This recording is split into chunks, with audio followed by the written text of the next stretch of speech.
Hi, I'm Jazz Obrecht, and welcome to my Talking Guitar podcast with Brian May. On April 21st and 22nd, 1983, Brian May got together with Eddie Van Halen and some other friends for an informal jam session. Accompanying them were Alan Gratzer, the drummer for REO Speedwagon, Alice Cooper keyboardist Fred Mandel, and bassist Phil Chen, who was best known at the time for his work with Rod Stewart and Jeff Beck. The musicians were so happy with the results, they agreed to release the tapes as an EP called Starfleet Project. The lead track got its name from a Japanese sci-fi puppet television show that aired on Britain on Saturday mornings. When he was off the road from Queen, Brian would get up with his 4-year-old son, who was a big fan, to watch the show. The show's catchy theme song resonated with Brian, and he developed this as a springboard for the title track of the jam session. The other two songs on the original EP, Let Me Out and Blues Breaker, gave Brian and Eddie a chance to play the blues and pay homage to a musician they both admired, Eric Clapton. A few months earlier, I'd interviewed Brian for his first Guitar Player magazine cover story. You can hear the audio of this on my YouTube channel. We enjoyed talking together, so when he was preparing Starfleet for release, Brian called just before Halloween 1983 to ask if I'd help publicize it. Naturally, I said yes. This led to our doing this interview. I hope you like it.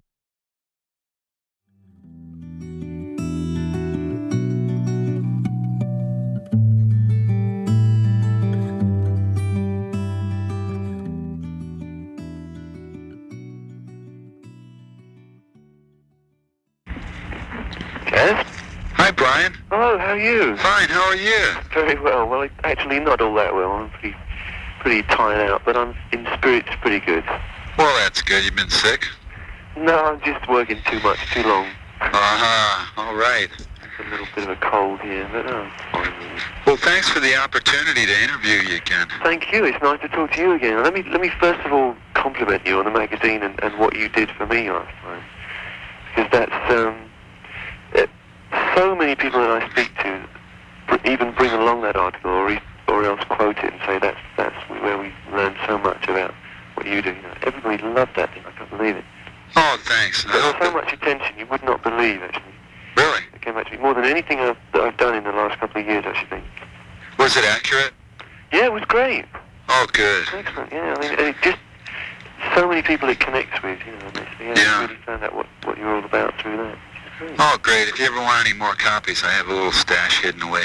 I wouldn't mind, actually, yeah. Okay, you can tell me later where to send them. Thanks. Hey, I really enjoyed the cassette that was sent to me. It sounds like you guys had a lot of fun. Yeah, we certainly did, yeah. I'm glad you like it. How will this be packaged? It's called Brian May and Friends, Uh-huh. and it looks like an album, except it's a mini album.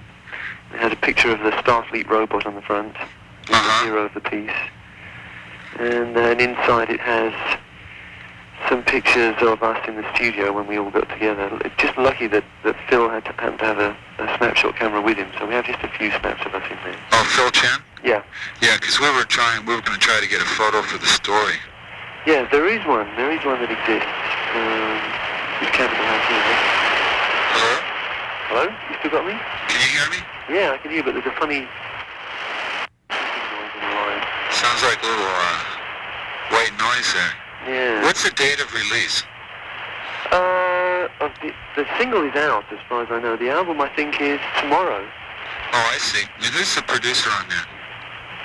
I did the producing. Great. Will this be pressed onto vinyl the same way it is on the tape? I don't know what kind of tape you got, but why do you ask? Just curious if what I heard is what's going to be on the record. Or if there's going to be anything changed. Why? Why? In what way, yeah? If anything's going to be dubbed in. Oh, no. You mean because all the mistakes were left in? Yeah. That's exactly the way it's going to be, yeah. Wonderful. I'm so happy to hear that. Okay, good. Because so often, you have, this is like a couple of great guitarists jamming, and if you had a great producer working with you and splicing things, I think you'd lose a lot. Yeah, that was part of, and I've even written that on the album. I wanted to leave the mistakes in and leave the rough edges because I want people to feel like they were there I didn't want it to sound like it had been worked on and messed around with too much. Yeah, it's definitely a different type of record, and I think at least players should sure appreciate it. Good, I hope so, yeah. I hope they'll take it in the spirit it was done, you know, because it wasn't made for release in the beginning. But I think it should be fun for some people to listen to. How did you choose the guys that appeared with you? Had you played with them before? No, it wasn't a question of choosing me. They're just the friends that I have here. And I asked them all if they would be so kind as to, you know, if they would just come in and play around with me, really. And they all said, yeah, we'd like to. And luckily, they all had a little break in their schedules and they could come in. So they're just really some of the best friends I have in the business. And also some of the people I respect most from the playing point of view. What's amazing to me is the fact that as far as you and Eddie playing together, your playing sounds much more alike than it does with your respective bands. Yes, in a way. Particularly on the blues stuff, I imagine. Well, I didn't realize you were much of an electric blues fan before this. That's where I came from originally. This is way before Queen were formed. But I used to play blues, and one of my first inspirations was Eric Clapton on that John Mayall Blues Breakers album. The Beano comic book? Exactly, yeah. Same with Eddie. The same with Eddie, yeah. So we got talking about that, and that's where the Blues Breaker track came from. Oh. Just fiddling around. We didn't even... That was totally unplanned. We were just talking about those sessions and what it must have been like in those days when everything was a bit freer and easier, you know. And we started playing and kicking around those little riffs, which are a bit like Blues Breaker. Oh, yeah, definitely. What was the studio environment like? Like, what time of the day did you get together, and how long did you play for? Oh, I think we went in about 12 midday. We already knew roughly what we wanted to do because we talked about it, and I played them a couple of demos. And we worked till, I can't remember, about 11 at night, something like that probably. For both days? 10 or 11, yeah. I mean, a lot of it was talking rather than playing, but we did a lot of playing too. There's a lot of stuff which isn't on the album, obviously, but I think the most listable stuff is there. Was it just the musicians there? Yeah. How was this? Was there any sort of rehearsals? No, except that we played around at each other's houses a little bit, acoustically. So you had the sort of the frameworks of the songs? Yes, I wanted to make sure that I didn't waste anybody's time. So I did a little bit of work, a little bit of preparation, and I made a rough demo of how the format of Starfleet, because Starfleet originally was a theme tune for a science fiction series for kids in England, a Saturday morning serial, you know. Oh yeah, sure. And there were just a couple of verses of this song on the end which really caught my imagination. And so I tried to get in touch with the guy who'd written the song and couldn't at the time. So I just pressed on and did some arrangement around a couple of verses and wrote a whole extra middle bit for it.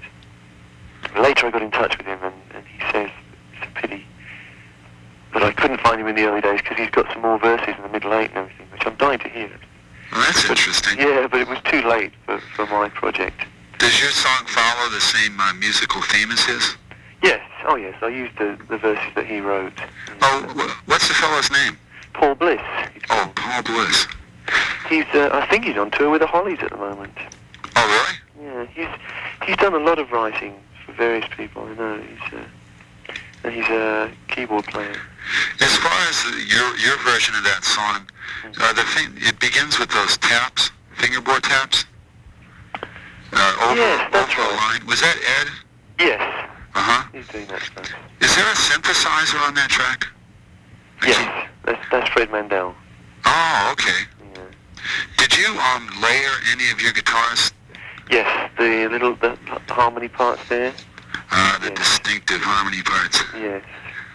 There's one line that's kind of a growly sort of phase-shifted thing.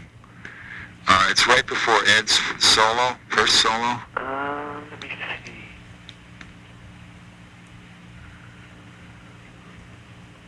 I can't think what bit you mean. It's sort of like the line in that song Destination Unknown by Missing Persons. Oh God, now there you have me. Okay. I can't think. Stump the author. Is it harmonics going? Yeah, it's harmonics. That's probably Eddie doing that. Okay. Did you and Eddie trade off in that song? Yes, it's although it was sort of structured. I wanted to have a bit of arrangement and a little bit of trading off together, and then I wanted to give him a piece to just let loose. Mm-hmm. So it was built around that really. I wanted to have this bit where I could just lay down the chords and he would let loose in the middle, and we did. I'm trying to think, and then the whole thing when you get the end and it goes to we did that together. We just sort of stood on each side of the board and that was a great feeling. It was just because we worked out roughly how it should be, and so we have to start here and we have to end up here and go up in more or less semitones, but get to the right place at the right time. That was fun. We get to sing together. He played his better than I played mine. Oh, I don't know about that. You know, the song fades and then it starts up again? Yeah. Was that spontaneous or? Yes, completely, yeah. Edward has this thing that he can never stop playing. So every time everybody else thought we'd finished, he would be going tick, tick, tick, tick, tick, tick, tick, tick, and tick, tick. Oh, were those sort of like plucked chords? Was that him? Yeah, yeah. Kind of almost a Who type riff. Yeah, yeah. He's just so inspiring. It's ridiculous. Had you guys jammed before? I'd been to his studio he has a studio in his home. Right. And I played a little with him, but mainly nothing very organized. It sounded like you had an inspirational effect on each other. Well, it's certainly, I think, like I said before, that I value his friendship more than anything, really. I have total respect for him as a player, but what's important to me is that he's a friend, and that's the primary feeling, I think. We're good friends. Yeah. What equipment did each of you use that you can remember? I used my guitar, which I always use, Mm-hmm. which I made with my father years ago. A couple of AC30s. Did you have your pedal board? I didn't have the whole business. I just had a couple of AC30s and a Boss pedal, I think, to stereoize it, which is the way I like to play these days. So generally in the mix, you hear I'm in stereo on the left and right, those two amps, and Edward is in the middle with his echo floating around it on each side. That's the way it is. That'll probably help figure out. If you hear it on headphones, it's then very obvious who does what. Oh, I see. Except at the end of the song, one of my amps blew up, so I had to put me on one side and him on the other. Is that what that explosion is? There is a weird noise here. It just gave out. It clapped out. It's brand new, too. Oh, boy. That's funny. Do you remember what Eddie was playing? Well, his regular guitar, the original red one, and I think a Marshall top and a Marshall cabinet. Did he have his pedal board? The piece of plywood with stuff taped on it? I'm trying to think. I'm not sure, to be honest. I could give him a jingle and find out. Yeah. What's amazing to me is that there's very little vibrato bar on any of it. I think I heard a little bit in Starfleet. Yes, not a lot about what from either of us. Right. Yes, I don't know what it is. And you're both kind of known for your work with that, which is kind of unusual. Yes, it did bring out unusual things in all of us, I think. Not just Edward and me, but also, Alan, I think, who's, it was, we really worked off each other a lot. Philip too. It's a very different style of bass player from what I've been used to. How so? Just very. He's actually one of the originators of a style, I think, that kind of, in my view, I've always watched him as a bass player and always thought it'd be interesting to play with him, just because he has this very percussive style which you almost think wouldn't fit into rock and roll, but in fact it propels it along, He's very good, and Alan has I didn't know, I've known Alan for quite a while, but I had no idea what it would be like to play with him. But it's great. The incredible thing about him is his incredible constancy. It's just like he could go on for 12 hours and you could pick up the tempo from the beginning and it would be the same as the end. He's incredibly just like a rock. Rock steady. You don't know, when you hear people's records, you have no idea really what they would be like to play with, you know. I think particularly on the blues thing, he's you know, you just feel that solidity, which is great, and gives the track a sort of integrity. I really like that. Did you follow a special order of laying down the tracks, or were they all done at the same time? Starfleet was done on the first day, which was really, I thought, the most adventurous thing to try, the most ambitious thing. And we were very up and very full of kind of nervous tension. And I think you can tell the way we played, really. And then the second day, you know, because the first day we didn't know each other, and it was just very electric. Everyone's looking at each other and wondering what the hell is going to happen next. Very funny.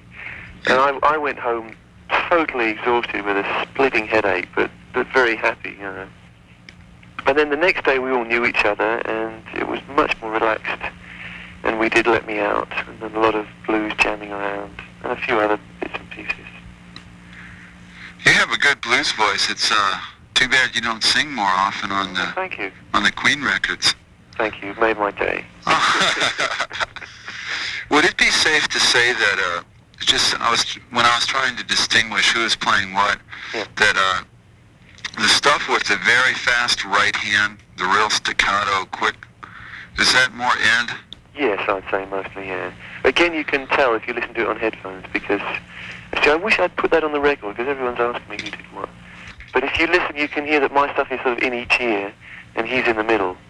Oh, yeah. So you can always tell who's who. And also, Edward has a slightly more edge to the sound than mine. Mine's sort of thick. Yours is a little warmer and more sustainy. Exactly, yeah. And his is very, very thick. For the blue stuff, he was using a Stratocaster. Did you do much overdubbing of solos, except the parts you tracked? You double tracked? Nothing at all. No, nothing at all, except to produce the harmonies on the Starfleet. No, I didn't want to do that. I just wanted to preserve the original feel. No, we kept everything. You can hear there's a piece where Edward breaks a string towards the end of the Let Me Out. Let Me Out, yeah, which is, you know, first of all we thought, well, should we do something about that? And then I just thought, no, it's great, because nobody's ever heard that on a record before. It's not often. No, you know, and there's all sorts of talking to each other that you can hear if you listen very carefully, and bits of, you know, bits where we slip around, and, you know, I don't think it's a matter for concern. I think I would rather leave that in there and keep it original. It's nice to have an honest production, if you know what I mean. Yeah. I was all for it, yeah. The single that I worked on Starfleet a little to make a single version, which is probably not what you've got on the tape, because I wanted to have something which was instantly accessible. So I made a little introduction, which is on the single version, instead of the sort of long preamble. You know, on the version you've got, it just gradually ambles into it, and then we have a signal and bang into the actual song, you know? The version I have, it just starts with the taps. Yeah, that's right. Well, but it takes quite a while to get into the song proper, doesn't it? Right. But see, I thought that was, for a single, well, everybody told me it couldn't be a single like that, and I wanted to have some sort of single out there to tell people about the album. So we did this short version. It had a little introduction just to get into the song very quick, and it lasts about half the length of the version you've got. Well, that, do you think that song's going to appear anywhere? As far as, like, with a TV show or a cartoon or a video or something? Well, I've been working very hard on making a video, and the people who made the series, which originally was Japanese, in fact, have very kindly given me access to their footage, which I'm using. Mm-hmm. And we're putting together a whole little story using the original shots of theirs. Oh, great. And I'm also in there telling the story. I'm a sort of figure who appears, you know, a sort of just a background narrator, really. And so hopefully that'll be finished. It's amazing how long it takes. Oh, I believe it. You know, I've been working on the Queen material, and I've been trying to do that too, and it's just nearly killing me. But I'm very, very enthusiastic about the way it's turned out, because I love the series, and I want people to be able to share the feeling of that too, you know. It's great stuff, and it has this. The hero of the piece is called Shiro, who's the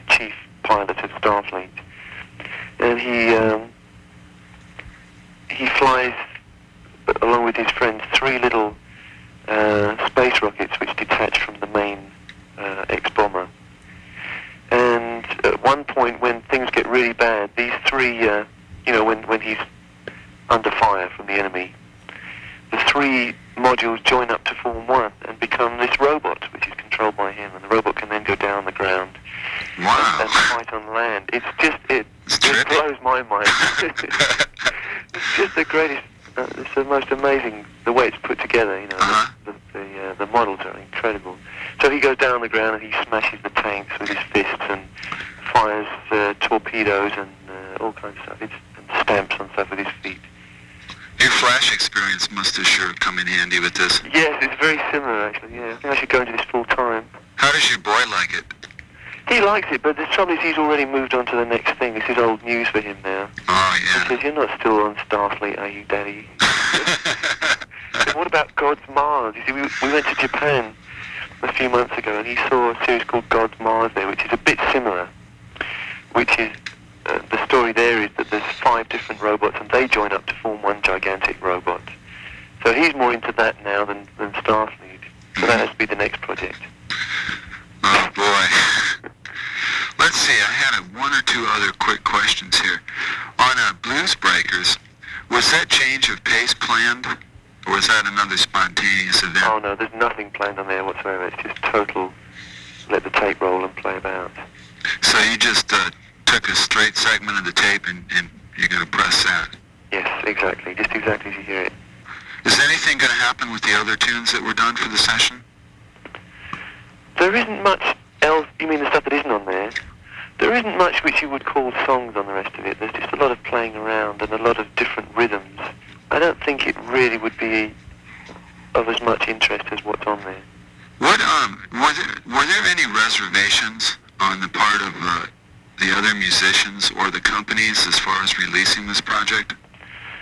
No, everyone was very positive, and everyone has been wonderful to me, saying, because in the beginning I didn't want to put it out because I thought it was private and, I didn't know about if it would be in good taste to put it out.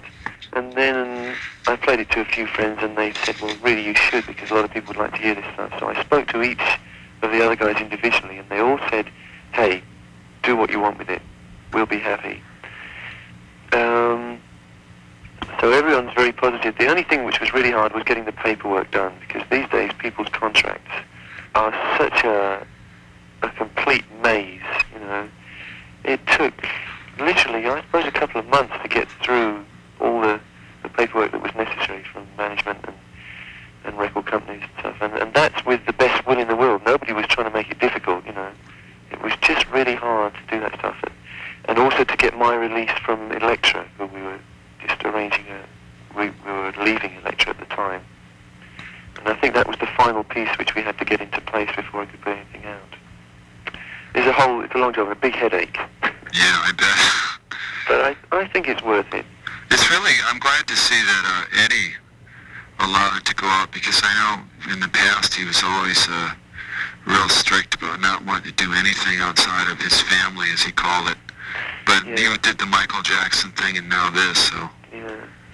Yes, I was also very conscious of I want people to know that this is just a one-off thing. It was just a piece of fun, and it's not like anyone's leaving their group or anything. There's no hint of that, We're all very much involved with our own band's activities. But this was just a little trip out. Any chance you guys will ever jam on stage? I have no idea. I don't know. Okay. I know you have another interview in a few minutes. Is there anything else you want to add, Brian?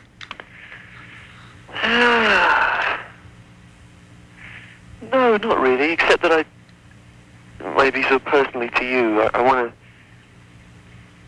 I'm conscious of not wanting to upset anybody, and I don't want this to come out as Eddie Van Halen, Brian May guitar battle kind of thing. Oh, you have my word. I just want to keep it as far away from that as possible. In fact, I'll let you know how this is going to appear. It'll be something about Brian May and friends, and I'm going to take my questions out of the whole interview and just use your words to like you're writing the piece yourself or you're speaking it, so there'll be none of that. I respect both of you too much to even screw around with anything so stupid. I know from what you've done before, you know how to put stuff together. It's great. In fact, it wouldn't be unfeasible for me to send you a copy of it before it comes out, and you could call me back if you wanted to change anything. That would be incredible if you wanted. And I'll ship a bunch of my little stash of Brian May issues to you, because it's sold out, but I put about 20 aside. Oh, amazing. Well, if you can spare them, you know. Oh, of course. That's incredible. People just use that so much. You know, I turn up to radio stations and they pull this thing out. it's just, and it's great because it's something which I'm proud of, you know. I think that article's going to be reprinted in a book soon. Oh. Yeah, I know it was reprinted in Japanese as well. Oh. Yeah. Okay, Brian, well, good luck and thanks a lot for the opportunity to work on this. Great, and thank you, and good luck to you. Okay. Talk to you again. Yeah, take care. Okay. Bye-bye, James. Bye.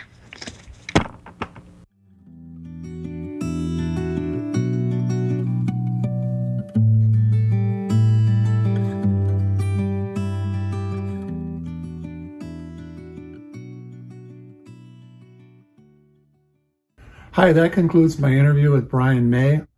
In July 2023, Brian re-released the material from the original LP, along with other tracks and alternate takes, and he called this Starfleet Sessions. It's not only entertaining, but it provides a rare opportunity to hear Eddie Van Halen playing outside of the band that carried his family name. Before signing off, I want to thank my friend and podcast producer, Nik Hunt, the Southern Folklife Collection at the University of North Carolina, and I'd like to encourage you to check out my online talking guitar magazine, which is easy to find through Google. Thanks, and I hope to see you next time.